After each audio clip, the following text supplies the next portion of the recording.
Hello, New York Giants fans, and welcome to a bonus pregame edition of the Valentine's Views podcast. Here to Ed Valentine here to offer a few thoughts before the New York Giants face the Washington Commanders on Sunday afternoon at MetLife Stadium. Week 9 of the NFL season. Giants 2-6, Commanders 6-2. Giants 3.5-point underdogs. Before we get into it, just please remember to like, share, and subscribe to support the channel. So, just wanted to offer a couple of quick thoughts, things I'm thinking about pretty much before before the game starts. First one is it's fascinating that the Giants will be using rookie practice squad place kicker Jude McAtomney as their kicker on Sunday, and maybe next week against the Carolina Panthers when they go to Germany as well. In case you hadn't seen the news, the Giants placed kicker Greg Joseph on IR Saturday with an oblique injury. Joseph was the replacement for Graham Gano, who's on IR with a hamstring injury. So second year in a row that the Giants have placed multiple place kickers on IR. Last year they placed three. Graham Gano, Randy Bullock, who kicked for them in 6 games, and then Cade York, who was on the practice squad and was supposed to be elevated, was supposed to be the replacement when Bullock got hurt. He turned up injured and he landed on IR. So the Giants are riding that kicker train, and this week it will land them with Jude McAtomney, Irish kicker, former Gaelic football player, the guy who came to America, kicked at I believe an FCS school initially, then landed at Rutgers for his final 2 seasons. It's a little bit weird because in 2022, McAtomney was the regular kicker for the Scarlet Knights. I think he made 12 out of 18 field goals, 23 of 24 extra points. And then in 2023, McAtomney was only used as a kickoff specialist. He missed one long distance field goal, but I don't know if that's a red flag, a warning sign, whatever it might be. But he impressed the Giants in a tryout, earned a contract, earned a spot on the practice squad with an international pathway program exemption, and now he'll get to make his NFL debut on Sunday against the Commanders, and things come full circle sometimes because it was week 2 against the Commanders when most of us thought that the Giants probably should have elevated McAtomney to the active roster against the Commanders because Graham Gano had shown up on the injury report on I believe it was on Saturday with with a groin issue, and the Giants didn't elevate McAtomney. They felt that Gano was healthy enough. They chose not to protect themselves. And of course, as fate would have it, Gano suffers a hamstring injury chasing down a kickoff return on the very first play of the game. That left the Giants with only punter Jamie Gillen to try and place kick. Gillen missed an extra point. And then after that, the Giants went for 2. They eschewed the idea of kicking any field goals. And semantics and circumstances aside, it's easy to make the argument that the Giants lose that football game because they don't have a place kicker. They lost 21-18 to the Commanders, first team in NFL history to score 3 touchdowns, not give up a touchdown, and still manage to lose a football game. So it's you can make the argument that although certain decisions might have been made differently, but not having a place kicker was a major factor in the Giants losing that football game. So it's sort of weird, sort of full circle that McAtomney will be elevated and will be the kicker on Sunday against the Commanders. And we'll see what happens. No idea. No idea. I saw this young man kick a couple times in training camp.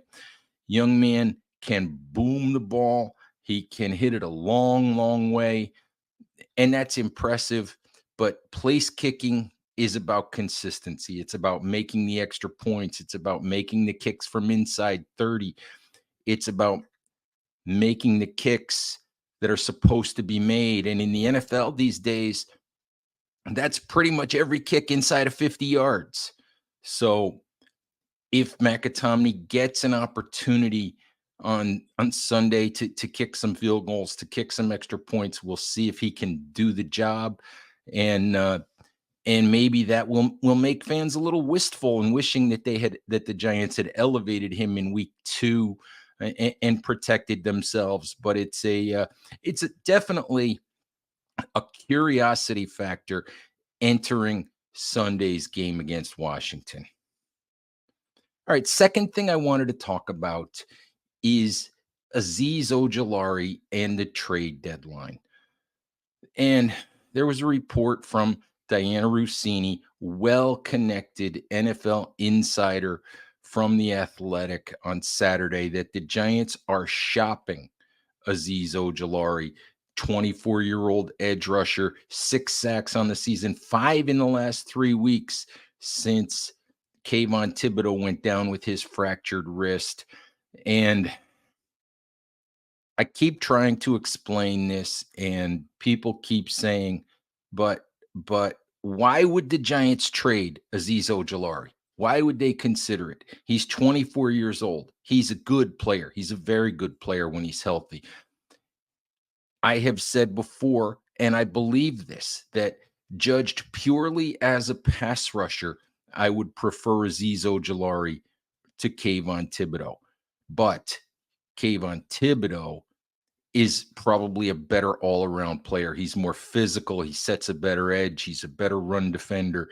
He can do more things, and he does have pass rush ability. 11 sacks a year ago. So so he's probably a better all-around player. But if I need a sack, if I need a pressure, if I need a pass rush on a given play, I feel like I'm more likely to get that from Azeez Ojulari than from Kayvon Thibodeau. And look, the Giants shouldn't be in the business of shedding talent, shouldn't be in the business of not keeping good players. But this is the part that I've tried to explain in stories, about Ojulari and the trade deadline in the Big Blue View mailbag, and I'll try to explain it here again on the podcast. Azeez Ojulari is a 24-year-old free agent to be. The Giants have Thibodeau for the next couple of years. They just traded for and signed Brian Burns to a long-term contract. Brian Burns' cap hit next year will be more than $29 million. Kayvon Thibodeau's cap hit will be almost $10 million. The Giants, between those two players, have $39.7 million on their salary cap in 2025 on what is estimated to be a $272.5 million cap. When you do the math based on that projection, that's 14.5% of the salary cap. As much as the Giants would probably like to keep Azeez Ojulari, because yes, he's a good player. Yes, he's 24 years old. Azeez Ojulari and his representatives know what the market is. They know what the deal is. They know what the Giants have committed to the edge defender position.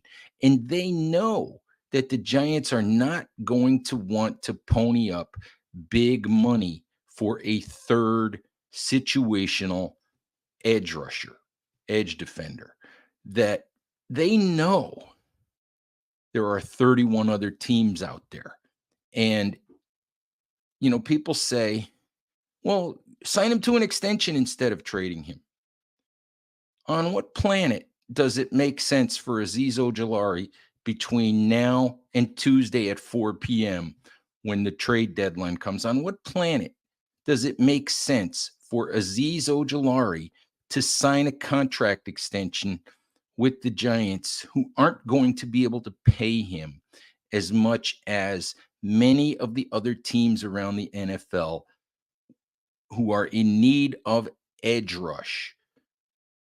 What sense does it make for Ojolari to sign a contract and give up that kind of leverage, give up that kind of opportunity to go out and get paid? Paid in a way that the Giants are not going to be able to pay him. And that's the crux of the problem here. The Giants, I'm certain that, if I cornered Joe Shane and I asked him, if I cornered Brian Daboll and asked him, I'm certain that the answer would be, we would love to keep Aziz Ojolari.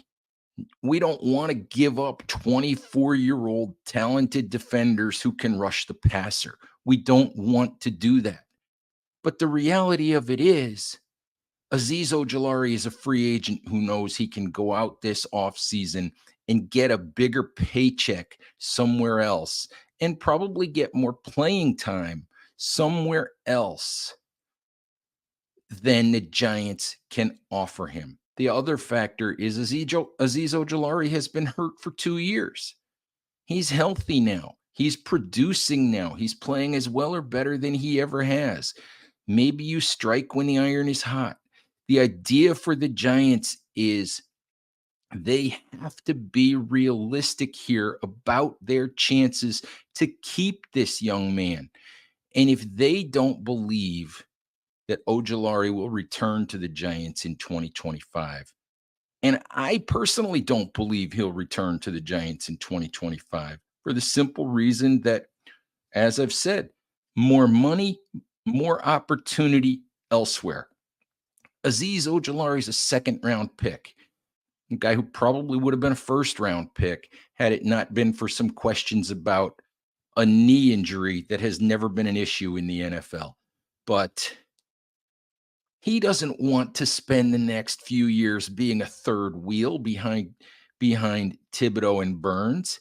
He wants to go out and get paid and play every down and put up the numbers he thinks he can put up and have the kind of career that he thinks he can have.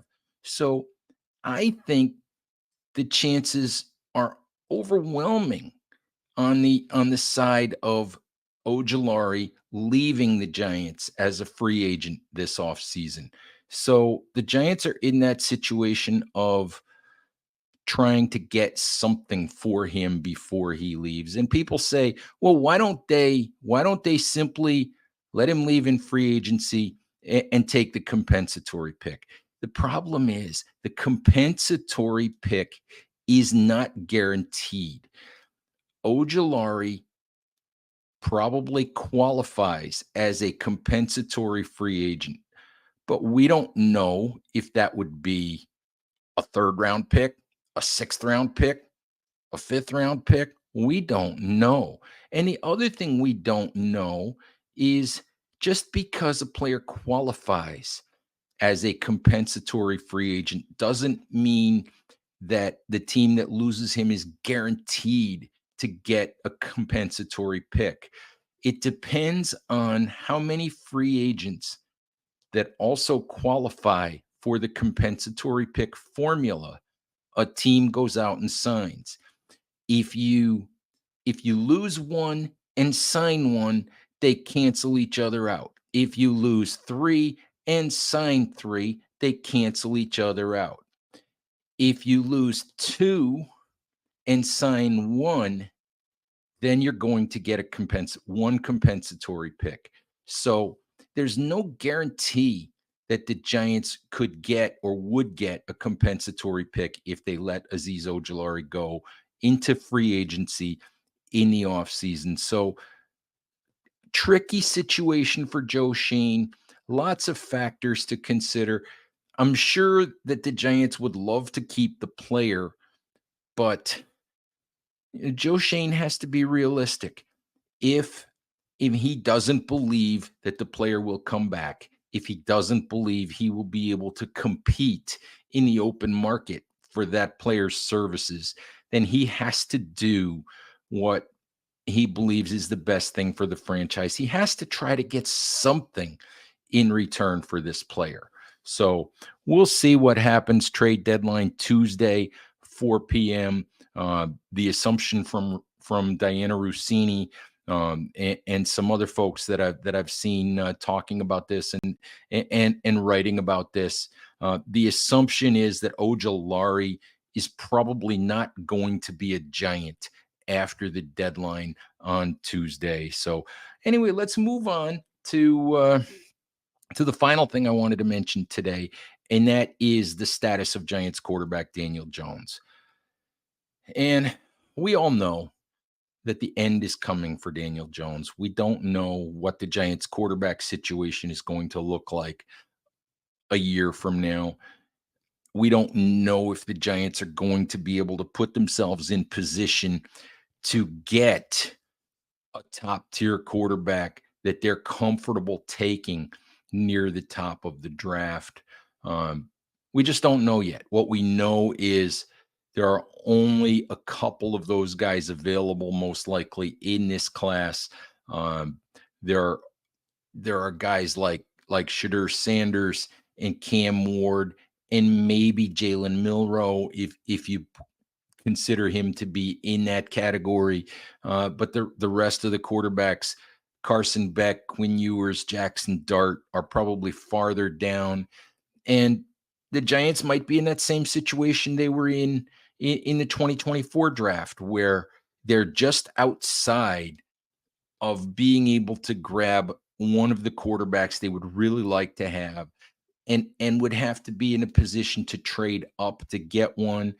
And and you never know if that's going to be something that they're going to be able to do. So the Giants might be in that situation of going the veteran quarterback route, finding a bridge quarterback, a placeholder quarterback, maybe taking a day two shot, at a quarterback and seeing if they can sort of catch lightning in a bottle that way, or pushing back for another year. The you know the chance to take a big swing, a first round swing at a quarterback. We'll see how it plays out, but we're pretty certain it seems inevitable that we are in the final stages of Daniel Jones' time as the Giants' unquestioned number one quarterback, and probably Jones won't be a Giant next year. I think a lot of circumstances would have to come together for Jones to continue to be a Giant after the 2024 season. But the the short term question, the now question, is when does Jones get replaced? With the Giants at 2-6, we're coming up at a point where the conversation becomes real about that. And Giants are 0-4 at home, 2-6. On Sunday they play the Commanders, then they go to Carolina, or not go to Carolina, they go to Germany and face the Carolina Panthers in Germany. After that, the Giants have a bye week. What if the Giants are 2-8? What if they lose on Sunday to Washington? What if they go to Germany and suffer the indignity of getting beaten by the Panthers?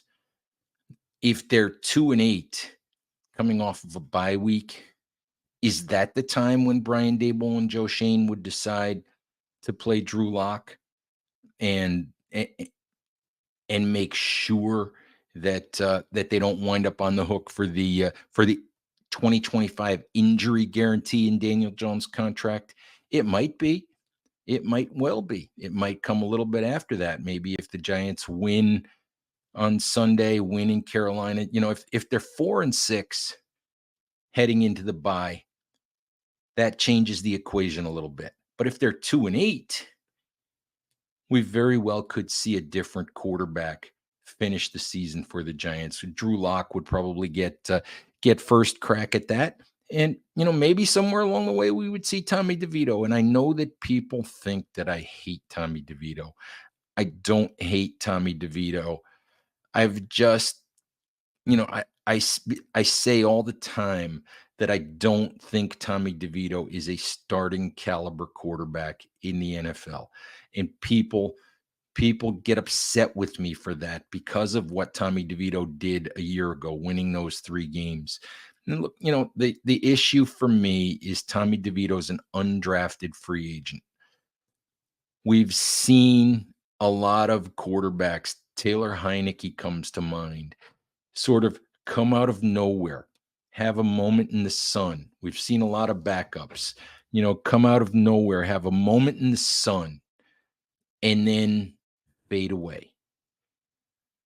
I'm simply saying that I think it's more likely that Tommy DeVito joins that list of quarterbacks than becomes some sort of number one quarterback, franchise quarterback, top 10 to 15 quarterback in the league that can take you on deep playoff runs and be counted on to win big games and get you to the playoffs all the time. I just All I'm saying is that history tells us that the odds of DeVito being that sort of magic quarterback that does things that very, very few undrafted free agent quarterbacks have done in the modern era of NFL football. The odds are long. Maybe he can do it. I don't know. I just think the odds are long. The odds are against it, and the Giants shouldn't count on it. They can't look at it and say, "Oh, we're just going to make Tommy DeVito the starter. We're not going to draft anybody. We're not going to spend big free agent money. We're just not going to do it, and we'll put all of our eggs in the DeVito basket." Maybe he proves me wrong. I hope he does. If he gets the opportunity to play, I hope the young man does incredibly well. It's not that I dislike the young man. It's not that I want to see him fail. It's just that I'm looking at history, and history tells us that the odds are against DeVito being more than a number 2 or a number 3 journeyman backup quarterback. Anyway, Giants fans, I think I've gone on long enough here. Please follow all of our game coverage on Sunday at Big Blue View as we give you a game recap. We give you Tony Del Genio's things that we learned. We'll have my own post game coverage. We'll have kudos and wet willies on Monday. We'll have reaction out of the locker room for you after the game. So please look for all of that and stay with us at bigblueview.com for all of your Giants coverage, all of your Giants needs. All right, Giants fans, thank you as always for listening. Please stay safe out there. Take care of each other, and we'll talk to you soon. Bye-bye.